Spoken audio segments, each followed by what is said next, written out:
There's a story told of a town in Ohio, always Ohio, where the entire town started running, helter-skelter, out of town, but no one knew why. Only some vague notion that the dam had broken.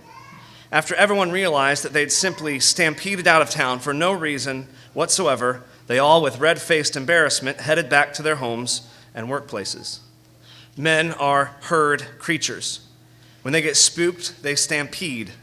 Crowds, when they get moving, are not governable. They're not going to pause to consider, weigh, or deliberate the arguments for or against their direction.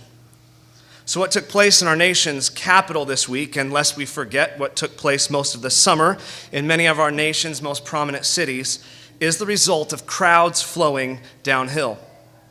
The duty of the Christian is that no matter which direction the crowd is flowing, he must not get swept off his feet. Crowds entice fools to join them. But as Solomon warned his son, the wise man must learn to stand fast in wisdom, no matter how enticing the offer of the sinful crowd is. It isn't because crowds are innately wrong.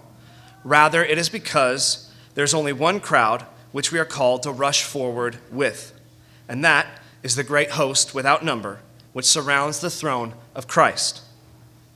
We must join with the company of saints to eagerly offer our worship to the risen Christ.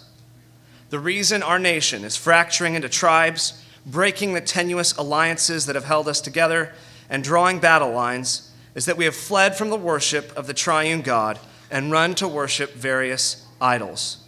So don't join frenzied crowds who aren't governed by the spirit of wisdom. But do not lag behind when it comes to zealously pursuing the worship of God alone.